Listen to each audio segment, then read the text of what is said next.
Assalamualaikum warahmatullahi wabarakatuh. Salam sepak bola dan selamat datang lagi di channel JP Story. Oke, di konten terbaru kali ini saya akan review pertandingan persahabatan internasional antara Persib Bandung melawan Western Sydney Wanderers FC yang berakhir untuk kemenangan sang Maung Bandung dengan skor tipis 1-0. Penting sekali untuk diketahui bahwa tujuan laga persahabatan ini yaitu untuk membuat stamina pemain Persib lebih fit lagi sesuai dengan yang dikatakan oleh Boyan Hodak. Dan tentunya ini sangat penting ya, sebagai persiapan Super League di musim 2025-2026 yang akan dimulai pada pekan depan. Lalu juga Persib pun akan melaksanakan laga playoff ya, Piala Champions Asia 2 yang dijadwalkan tanggal 13 Agustus. Nah, semua itu butuh stamina yang prima ya untuk membuat Persib Bandung tetap konsisten dan tentunya bisa tampil baik di Super League ataupun di Piala Champions Asia 2. Nah, namun sebelum saya lebih jauh lagi membahas tentang atau mereview pertandingan jalannya Persib Bandung melawan Western Sydney Wanderers FC, saya ingin bahas dulu nih tentang kondisi rumput dari Stadion Gelora Bandung Lautan Api. Nah, jika teman-teman semalam atau kemarin menonton pertandingan Persib Bandung melawan Western Sydney Wanderers FC, penampakan rumput dari Stadion Gelora Bandung Lautan Api menurut saya itu adalah kondisi terbaik yang memang selama ini kita lihat. Ya, dibandingkan dengan musim lalu, wah tentunya sangat jauh sekali perbedaannya. Maka saya sangat kagum gitu ya atas perawatan yang dilakukan oleh Lestarindo selaku perusahaan yang memang merawat rumput dari Stadion Gelora Bandung Lautan Api itu memberikan dampak yang positif. Bukan hanya secara alur bola atau sirkulasi bola lancar, tetapi kan enak dipandang, enak dilihat gitu ya. Ya meskipun masih ada beberapa titik yang memang masih butuh perawatan ekstra gitu ya dan belum merata pertumbuhan rumputnya. Tetapi secara keseluruhan performa rumput dari Stadion Gelora Bandung Lautan Api itu wow, keren sekali gitu ya. Nah, lalu yang paling membuat saya kagum yaitu tentang kualitas siaran dari RCTI atau MNC Group lah, intinya seperti itu. Nah, coba bandingkanlah dengan siaran dari hak ya, pengelola hak siar dari Liga 1 di musim kemarin. Wah, itu jauh sekali kan perbedaannya.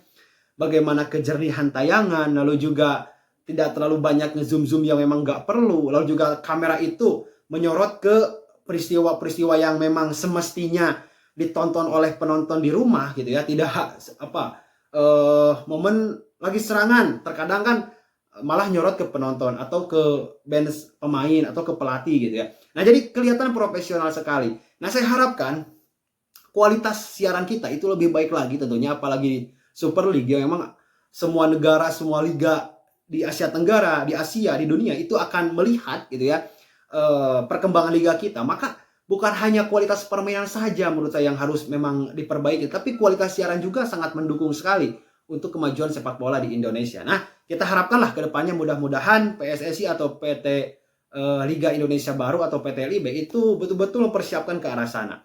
Oke, dan untuk line up yang diturunkan oleh Boyan Hodak di laga melawan Western Sydney Wanderers FC, menurut saya ini adalah line up yang akan dipakai oleh Boyan Hodak di Super League maupun di Piala Champions Asia 2. Coba kita lihatlah dari mulai dari penjaga gawang.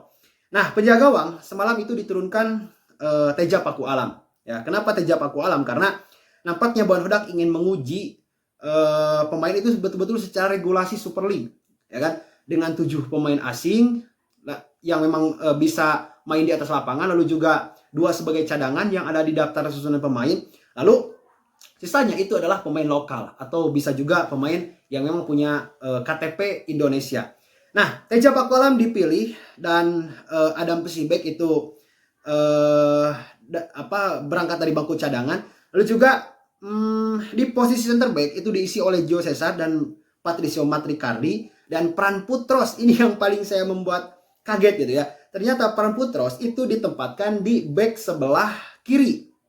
Gitu. Itu kan posisi natural di Pran Putros kalau tidak di center back itu di gelandang bertahan. Tetapi di era Boyan Hodak ini diubah menjadi back kiri. Nah, lalu di back kanan ini Kakang Rudianto. Memang harus kita akui Kakang ini performanya sedang naik daun dan harus dimanfaatkan sebenarnya oleh pelatih gitu ya. Ketika ada pemain yang memang menunjukkan performa yang sedang konsisten, maka harus selalu diberikan kepercayaan. Dan ini sudah sangat tepat Kakang Rudianto dipilih masuk ke starting line up ya. Lalu di posisi gelandang bertahan seperti biasa Maklok, lalu Lucho itu menjadi gelandang serang, William Marsilio itu menjadi pemain sayap kanan, lalu juga Beckham Putra mengisi posisi sayap kiri, dan dua pemain di depan yaitu Ramon Tanki dan Berguinho. Berguinho pun ini sebenarnya dia akan gelandang serang gitu ya, tetapi oleh Ben Hodak lebih didorong ke depan ya, mendampingi Ramon Tanki dan perannya sebagai second striker, meskipun ketika di atas lapangan itu kerap kali berganti dengan William. Nah, jadi secara formasi Ben Hodak menurunkan formasi 4-4-2 dengan gaya bermain pragmatis ya, seperti halnya Boyan Hodak. Dan memang sangat efektif sekali gitu. Dari awal babak pertama Persib berani bermain terbuka ya. Berani bermain terbuka, lalu juga ketika mendapatkan bola Persib pun berani menyerang meskipun lawan dari Persib itu sangat secara level di atas Persib gitu ya. Tetapi Persib gak ciut mentalnya. Ya kan? Ini yang dibutuhkan untuk bisa perform di Piala Champions Asia 2, bahwa kepercayaan diri itu sangat penting sekali. Ya kan?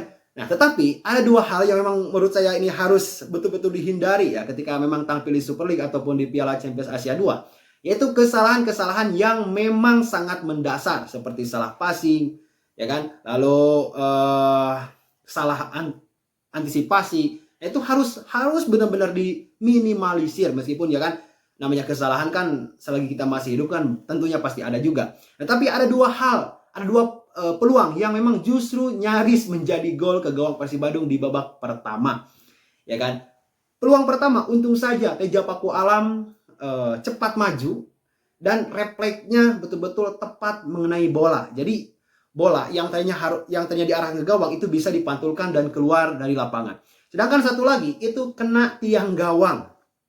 Ya kan? Kalau misalnya dua-duanya masuk, wah ini akan sangat berat sekali untuk Persib karena ini posisinya di babak pertama. Lalu lahirnya peluang itu dari kesalahan pemain Persib sendiri. Ya kan? Maka secara mental itu mereka akan down ya. Bisa saya pastikan akan down dan akan sangat sulit untuk mencetak gol gitu ya. Nah, tetapi untungnya dengan keberuntungan tentunya Persib Bandung di babak pertama itu selamat dari ancaman kebobolan dari Western Sydney Wanderers FC. Nah, lalu Persib pun punya beberapa kali kesempatan, tapi sayang sekali tidak ada yang on target, ya kan? Tetapi kalau kita lihat pola serangan dari Persib Bandung, menurut saya itu harus dipertajam lagi dalam urusan sirkulasi bola dan support dari pemain kedua. Ya kan? Ketika misalnya Berguinho nih babak pertama itu kan dia sering maju dapat bola ya, menggiring bola ke depan. Nah, yang menjadi titik kelemahan tidak ada pemain pendukung yang bergerak tanpa bola. Nah, ini menyebabkan gitu serangan yang dibangun atau counter attack yang dibangun oleh Persib Bandung itu gagal ya. Ditambah lagi Ramon Tanki itu dijaga ketat, di marking sangat luar biasa sehingga ia kesulitan sekali gitu ya untuk mendapatkan bola, untuk mendapatkan peluang dan untuk mencetak gol juga. Dan pada akhirnya harus kita sayangkan juga Ramon Tanki ini malah cedera di babak pertama menjelang berakhirnya babak pertama. Waduh, ya kan? Entah ada benturan atau apa, tetapi kalau kita melihat di cuplikan tayangan ulang, itu kan posisinya kan tidak lagi berduel gitu ya. Dia tiba-tiba dia memegang dada sebelah kiri, lalu juga dia langsung terbaring gitu ya. Kalau istilah orang Sunda itu kalikiben mungkin seperti itu. Tapi mudah-mudahan aja kondisinya baik-baik saja karena Ramon Tanki ini sangat kita butuhkan gitu ya untuk tampil di Super League ataupun di Piala Champions Asia 2. Nah, lalu Ramon Tanki ditarik keluar, dimasukkan William dimasukkan William. Nah, William pun kalau kita lihat semalam itu belum dalam kondisi terbaiknya. Ya, beberapa kali ia bawa bola itu terlihat sempoyongan gitu. Ya kan? Nah, seharusnya hasil dari TC ke Thailand ataupun latihan di Persib, ya idealnya kondisi dari pemain Persib itu harus betul-betul fit, tapi ternyata masih belum juga mencapai level permainan terbaiknya setiap individunya. Oke, babak pertama selesai, permainan sangat berimbang menurut saya. Persib bermain dengan strategi yang baik, kalau juga Western City juga tampil dengan gaya permainan menekan, sama-sama masih kuat 0-0. Masuk ke babak kedua, belum ada perubahan di Persib Bandung. Ya kan? Tampil seperti bagaimana di babak pertama. Nah, tetapi Persib punya kesempatan yang memang tidak dibuang sia-sia. Ya kan? Berawal dari tendangan pojok atau tendangan bebas, saya lupa lagi. Lalu juga sempat ditinju oleh penjaga gawang dari Western Sydney. Nah, bola pantulannya itu jatuh di kaki William Marsilio. Dengan skill dan teknik yang sangat begitu baik, William Marsilio mampu pressing ke tiang jauh dan mampu mengelabui penjaga gawang dari Western Sydney dan berakhir dengan gol bagi Persib Bandung. Nah, ini yang kita tunggu-tunggu kan sebagai seorang penonton, yaitu gol yang tercipta di laga ini. Nah, gol ini sangat penting sekali, bukan hanya memberikan kepercayaan gitu ya untuk seorang pemain Persib Bandung yaitu William Marsilio, tetapi ini pun menjadi gambaran ya kita sebagai bobotoh, wah ternyata Persib akan mampu bisa bersaing nih karena bisa mencetak gol ya ke gawang tim yang pernah menjadi juara Asia, lalu juga di musim kemarin itu masuk 4 besar di Liga Australia yang memang sangat beda jauh levelnya seperti di Liga Indonesia, dan Persib mampu mencetak gol dan sampai memenangkan pertandingan. Nah, ini bahwa menandakan bahwa Persib sudah siap 100%, meskipun secara fisik, secara kekuatan per individu pemain itu masih butuh ditingkatkan lagi gitu. Nah, sampai dengan berakhirnya babak kedua, Persib mampu bertahan kedudukan, dan Persib pun tidak mencetak gol tambahan lagi meskipun di menit ke-80 ini dilakukan pergantian besar-besaran gitu ya. Begitupun Patrisio Matrikardi itu sempat terpincang-pincang itu karena kelihatan ototnya tertarik, tapi mudah-mudahan kondisinya baik juga dan bisa kita lihat bahwa kedalaman skuad Persib di musim 2025-2026 ini betul-betul sangat mengerikan. Dan saya optimis Persib Bandung akan mampu juara Liga 1 kembali di musim depan. Dan mudah-mudahan juga Persib Bandung bisa lolos babak playoff dan tentunya bisa berbicara banyak di Piala Champions Asia 2 sesuai dengan target yang memang ditentukan oleh manajemen Persib Bandung dan Bojan Hodak. Nah itu teman-teman, terima kasih. Jangan lupa like-nya jika Anda menyukai video ini, tekan tombol subscribe-nya jika Anda belum, dan silakan tuliskan pendapat kalian di kolom komentar. Kita berjumpa lagi di konten selanjutnya. Salam sepak bola.